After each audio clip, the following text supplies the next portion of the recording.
I will be the little mouthpiece that is more than happy to go down to Sacramento and be a pain in their ass for a very long time. And things have got to change. And we have to work together as a community. We're going to have cooperation and tolerance, and not when you go to Sacramento, listen and test my patience to no level to make this right.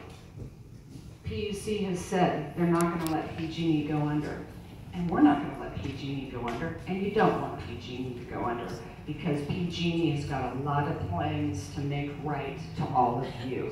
We need to keep them together, and we will, and so will the state. You as a community, with what you've lost, we need to rise up and push back on the state, and we need to demand policy changes.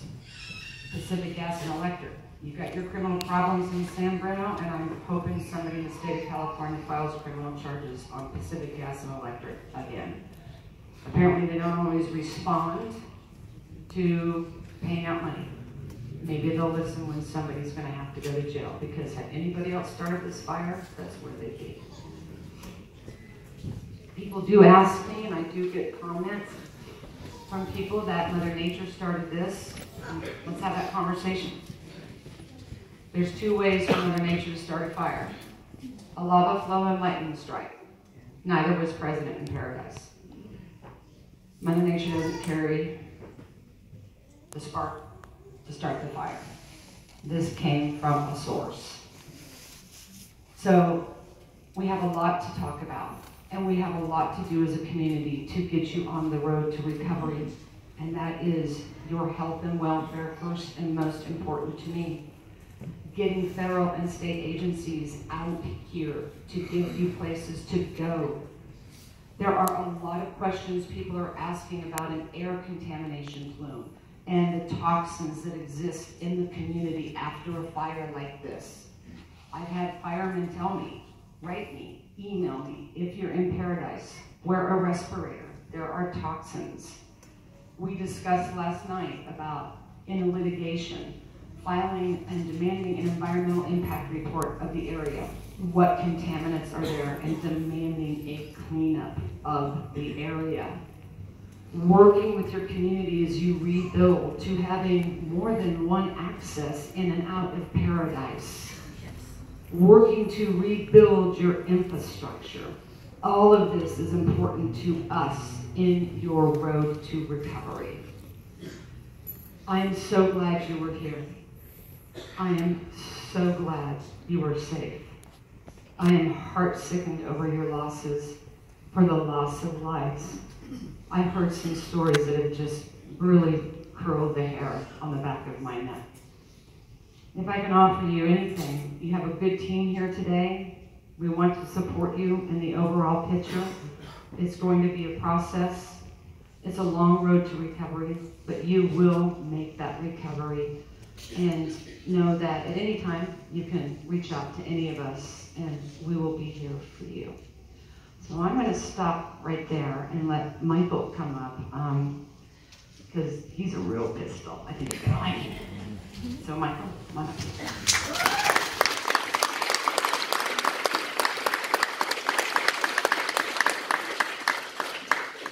Good afternoon. I'm Michael Watts. The first thing I want to tell you is how very sorry I am about what happened. It shouldn't have happened.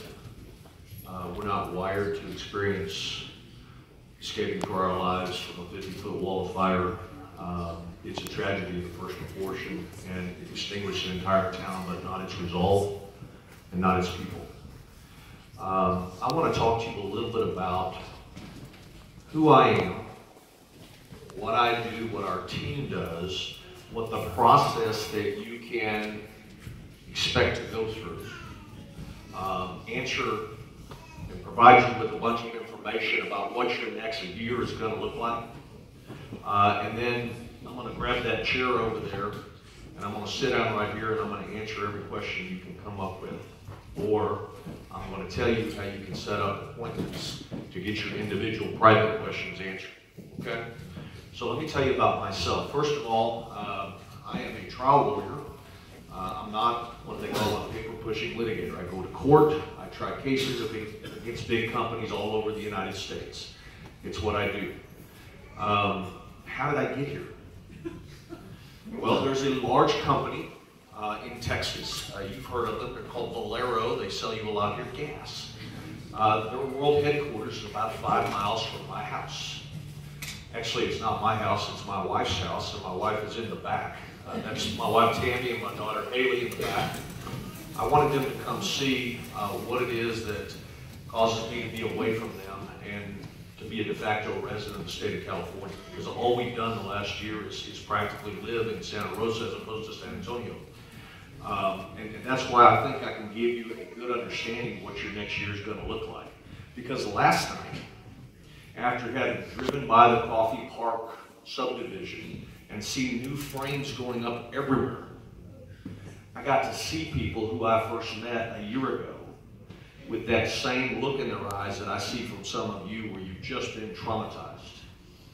And they asked me to pass along the message, because I told them I was coming here, that you will rebuild and you will recover. So what do I specialize in doing? This is what is known as a mass tort, a massive number of people, all of whom have experienced the same kind of loss from the same corporate defendant doing something they shouldn't have done that caused a loss. Now, it's a logistical nightmare to be able to handle thousands of cases at once, and there's very few people across the country that are used to doing it, have experience doing it. And there's a process that must be undertaken to do it well, because to put it bluntly, if any one of you sued PG&E, they would squash you like a bug. But if the entire town of Paradise collectively takes on PG&E, you've got just as much power as they have, and you will overcome their financial strength. Okay? How did I get here? This company, Valero, has a refinery in Benicia, California, that was shut down when somebody from PG&E shut off their electricity and didn't tell them about it. And it just fried up the entire refinery, cost them to go down for 35 days, cost them over $100 million, and they called me and they said, we want you to sue PG&E. And I said, well, I'd really like to see what people in Northern California's attitudes are about a Texas oil company before I go take on a California corporation. As it happens, last October 11th and 12th, I was in Sacramento doing what's called a mock trial. It's a pretend trial to get people's attitudes about the case that you're going to bring. And I realized that my throat shut. And I couldn't breathe because all of the fumes that were heading right into Sacramento. And then I opened the paper and I read about the fires there. And I was transfixed with the devastation that I saw in Santa Rosa from the Tubbs fire. And I got all of my lawyers. I come from a big law firm. We've got 25, 28 lawyers, 100 some odd people. We've got a lot of resources. And so we immediately started doing a bunch of research about the state of California law, the responsibility of utilities, who owes who for what. And I literally had to call my wife and I said, you know what, you need to pray for these people because there's going to be 500 dead bodies. And fortunately, there weren't. And fortunately, I mean, if you're one of the families with the 85 people who perished, I'm so sorry. But for a while, it seemed like it was going to be 1,000 people, right? Now, thank God it's not going to be. But the bottom line is 27,000 folks have been wiped out of house and home. What are you going to do about it? So what does your next year look like? Your next year is going to look like the following. There are going to be some very good insurance folks, like this lady here from Farmers, who are going to do their job the best that they can. And I can tell you, having seen what the insurance companies did 13, 14 years ago after Hurricane Katrina and after Hurricane Ike, where it was a place, a game of delay, that is not what I saw last year in Santa Rosa, and it's not what I'm seeing now up here. So your first step is if you have insurance, you're going to process those claims, and I think you're going to see insurance companies conduct themselves in a commendable fashion, which is good. The bad part of it is that you all, even if you don't know it yet, almost every one of you is going to be chronically underinsured. And you say, well, that's pretty pompous from some guy out of state telling me I don't have enough insurance. The fact of the matter is most of us buy insurance because our mortgage company makes us do it, and we don't really read the size 8 font, all the little lawyer tricks that are in there, the limitations on liability for X and Y and Z. You can predict that even though you may have coverage for your structure that says they're going to pay you for the value of your lost home, that's not the same cost as rebuilding that home in a community where every home in the community has gone down at the same time. As somebody said last night, you're all in competition for the same piece of lumber. There are not enough supplies. There will not be enough contractors. There will not be enough subcontractors. And so what happens? The supply and demand. You have way more demand than you have supply, so the cost of everything is going to go up 35–40%. And so it's particularly devastating to folks in primarily a retirement community who worked all their lives to be able to end up in the town of paradise, and all your equity is in that home that just got eradicated from the earth by this company. And but for this lawsuit, you will lose that equity. You won't be able to get it back. It won't be the insurance company's fault. The cost to replace your home is going to be more than the value of your home was the day before this fire. That makes you underinsured. Second reason you're underinsured. You don't know it yet. Some of you are about to find out. But most of your insurance policies cover contents, but only up to an artificial cap. We're about to go into the Christmas season. If you're like me, I've been married to Tammy for 29 years. She hasn't succeeded in getting rid of me yet. Every year you've got birthdays, Christmases, anniversaries, Valentine's. Let's go shopping on a Saturday. Let's go shopping on a Sunday. You're filling out your homes with contents, but you're doing it over such a long period of time, you don't feel it. But when you try to replace it all at once, you're going to figure out that replacing what was in your home is prohibitively expensive. That the cost of replacing your contents many times will be more than that artificial cap that your insurance policy has that will cover your contents up to X number of hundreds of thousands of dollars. And so we take people through a process in the lawsuit against PG&E to get you the full value of that contents. That full value of the contents is the way you make up for the difference between the cost to rebuild and what your insurance company is going to provide you in most cases. It's the only way you're going to be able to rebuild. Other ways we make up that difference. California has excellent law with respect to protecting trees. When somebody comes and burns down one of your trees, you're entitled to double the value of the tree. And when gross negligence is involved, sometimes that can be trebled to 3 times the value of the tree. Those trees have everything to do with your ability to rebuild your homes. And then lastly, another element of damage. As I've already said, the good Lord does not wire us to be prepared to run for our lives on 2 minutes' notice from a 50-foot wall of fire. I've seen a lot of videos. Trust me when I tell you, you have been through a trauma and you must deal with it. What do I mean by that? I have seen trauma in my own family where some of us have attacked it and talked about it and spoken about it and tortured ourselves with it and worked on it. And others of us have swallowed the pain. And it will eat up years of your life if you do that. I beg you, take the time to go see somebody. There's nothing unmasculine, guys, about doing that. There's nothing weak about doing that. It is a sign of strength that you're willing to deal with the trauma. And a year from now, those of you that will do it, you'll say you were absolutely right. I'm so glad I went to group. I'm so glad I saw my priest or my rabbi or my minister. I'm so glad I did X or Y, saw a psychologist if you can. Okay? You must work through that. It also happens to help your lawsuit. That's not why I want you to do it. But if I have 2 people claiming PTSD and somebody's seen a psychologist once a week for the last year, the other one hasn't done anything, which one do you think is more attractive in a court of law? Don't do it for your lawsuit. Do it for yourself. Okay? And then lastly, this lawsuit will have elements known as punitive damages. I was involved in the BP oil spill litigation that happened in 2010, and when we did these mock trials, the one thing that set everybody off was that BP had been convicted criminally 3 previous times in the past decade and was on federal criminal probation at the time they blew up that oil well and killed 11 guys and caused the biggest oil spill in the history of the country. And if there was one fact that set off the jurors, it was that they'd done it before. The first time I tried to say PG&E, I said BP&E because it's the same deal.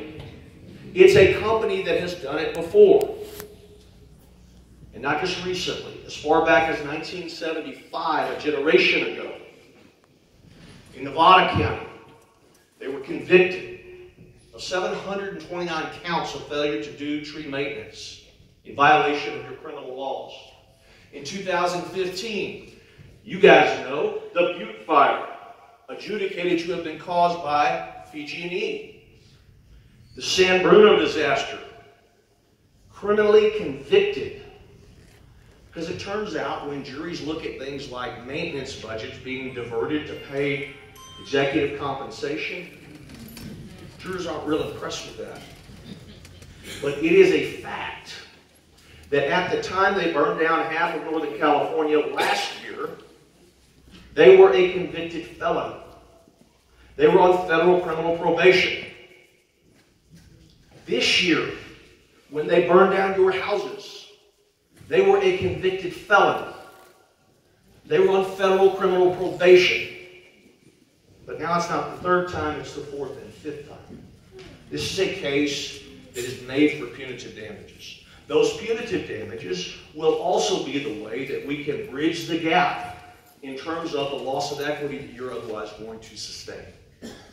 That's the goal of this lawsuit, and as Erin said, it had the corollary benefit that when an entire town of people get together and say, we're not going to take this, and you sue them, hopefully, at long last, it will change corporate behavior so that it doesn't happen again.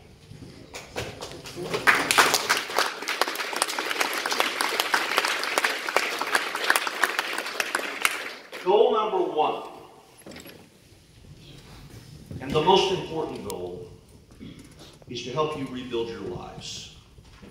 What happened to you is not fair, it's not right, and it is going to be a royal pain in the neck, psychologically and financially. Trust me when I tell you, most of you are underinsured. It's just the reality, and this lawsuit is the only way that you can bridge that gap. Goal number 2 is to collectively use your voices to prevent this kind of nonsense from happening again. You all know the facts. You don't need me to tell you all about them. But it's not the world's toughest lawsuit to show that this is PG&E's responsibility when they've got an email that goes out the day before the fire. Our property, our equipment is sparking. We may need to come in and shut it down. We know the big winds are coming. We may need to shut down your power. Oh, you know what? Let's not do that. We got from Butte fire litigation $400 million of money that was earmarked to bury electrical lines in high wind, high risk areas that was diverted for other purposes. Oh. Wow. Okay? When you look inside the file cabinets of PG&E, you will want to throw up. Okay? Sir, when was that? It's in the Butte fire production that we've seen. It's over the last 6-7 years. And it's one of 50 examples that I could give you, okay? But I'm not going to sit here and tell you about all the things that we've learned in this other litigation, but I can tell you it's there. My brother, Guy, who's also worked on this case with me over the last year from over in Santa Rosa, spent yesterday and right now, our law firm is in depositions with respect to the Tubbs fire. And what we do is we work on what's called fire cause and origin. Now there's people that are going to try to sign up folks and they're just going to wait on CAL FIRE. And trust me, this one isn't the toughest fire to prove that PG&E did, okay? But we don't wait. We hire the world's best experts.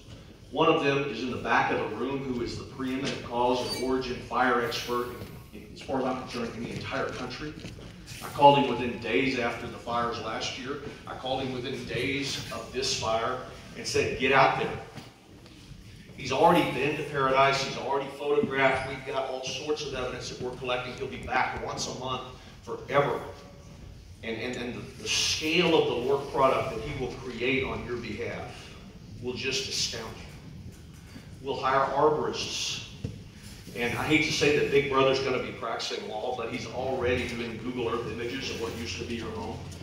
Because Google Earth switches out its images about every 6 months to a year, and we need to have some documentary proof of what the outside of your house looked like so that we can put it through a spreadsheet in effect to get you recovery for each and everything that used to be in that house or your office, okay? And all that's already being done, okay?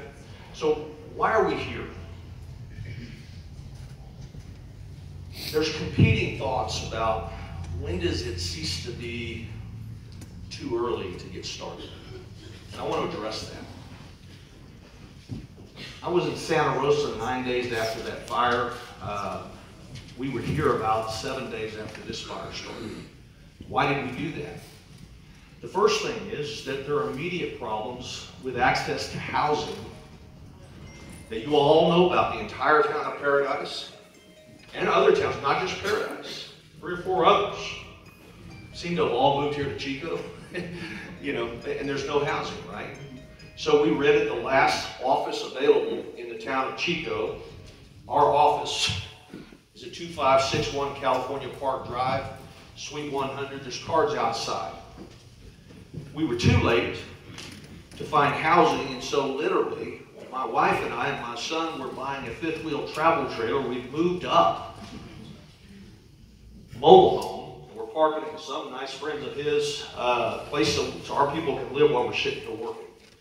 There is an army of people over at that office, and what they're going to do is this. If you signed in and you said you would like to meet with us, they're going to start calling you and setting up appointments. Okay? Now, this is not a high-pressure operation. In Santa Rosa, people went to meeting after meeting after meeting, and God bless you if you want to do that. Okay, but the reason we're in a hurry is this. If you don't know it yet, you will know it soon, that in most states, insurance companies have to provide you with a temporary housing allowance.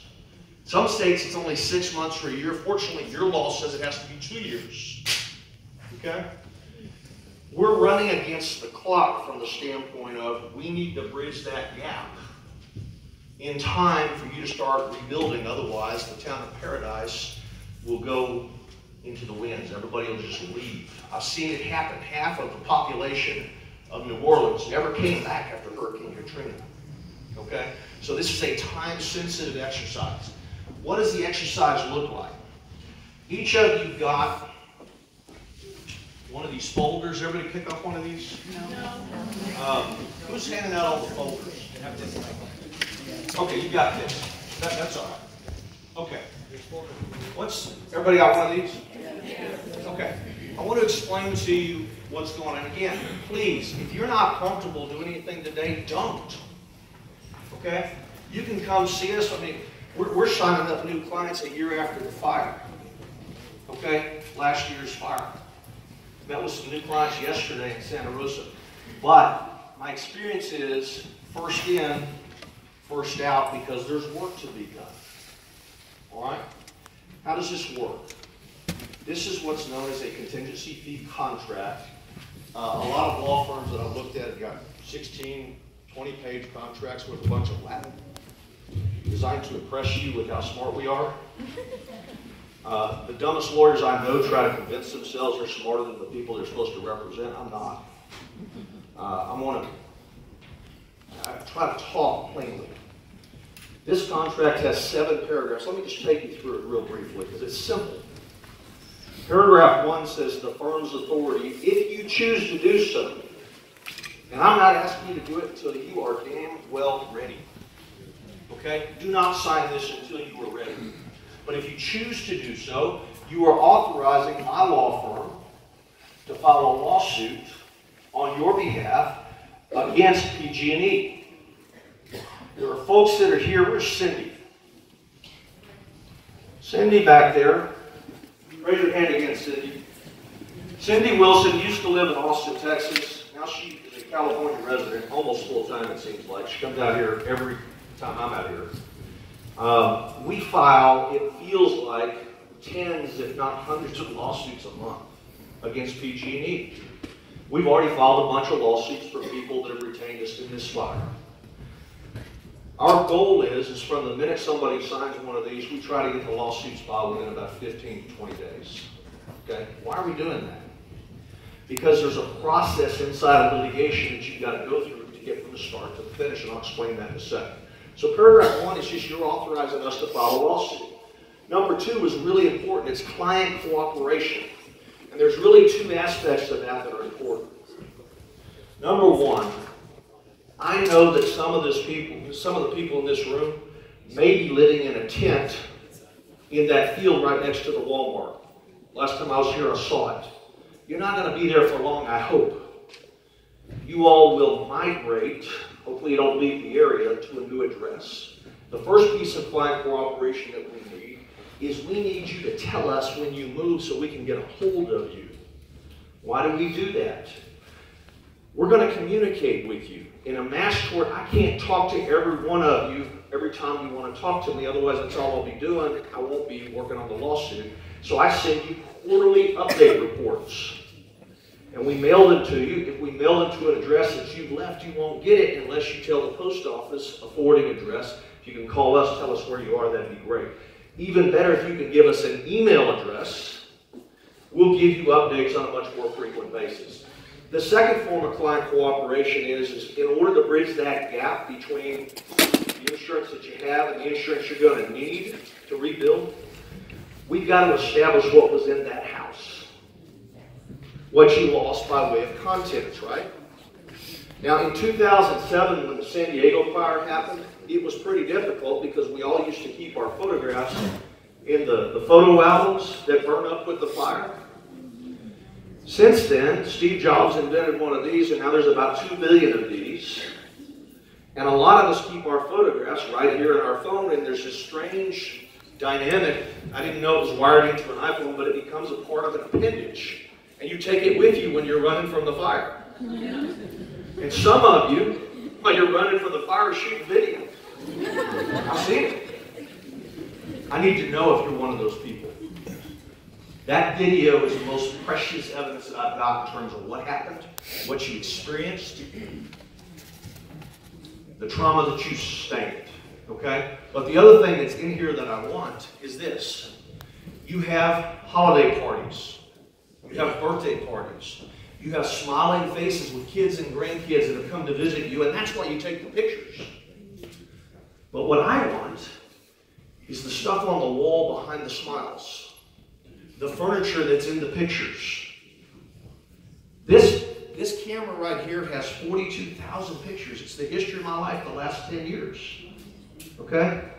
It is an invaluable piece of evidence from the standpoint of what content you had. We've got to take you through a process to get you to list out all your content. Some of your insurance companies will pay you just from the standpoint of max you out. Others will make you go through and do the list, and it's just torture. It's torture. Please believe me when I tell you that when we ask you to do that, I know we're asking you to torture yourself. But all those folks in Santa Rosa that have been forced to do, I'm not going to force you to do anything, but the folks that have done it have almost to a man and to a woman come back and told me that it was cathartic. It helped them process the loss. It also helped us make a claim. Alicia O'Neill, where are you, Alicia? Alicia is the blonde lawyer in the back. She's one of the best lawyers I've ever met. She is with Mara, O'Neill, and Archer. One of her best friends, where's Mara? Mara was one of these public adjusters that you're about to get to know. They specialize in the science of making claims when your house has been wiped out. And so what we did is we developed a proprietary software last year. We had it designed at great expense that basically is a computerized way to intake all of your photographs that you think have some evidence of your contents.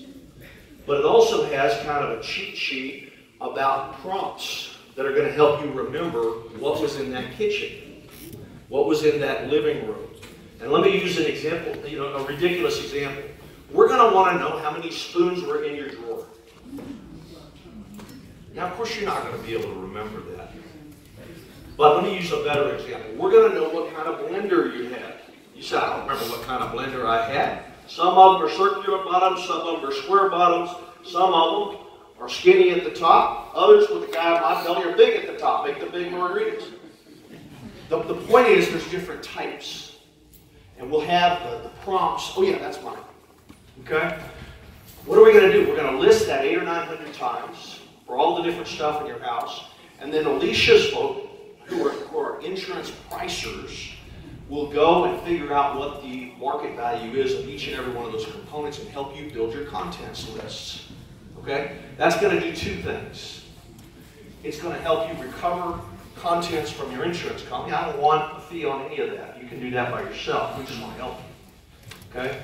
What we're here to do is to get you the amount above the artificial caps. Yes, ma'am? Why do some insurance companies go and pay out the total maximum on personal property, but other insurance companies want you to write down every single thing you own? Yeah, they have different policies. To be honest with you, the sophisticated companies are more likely to just pay it out because they've got all sorts of labor dollars, customers happy. What they do is they do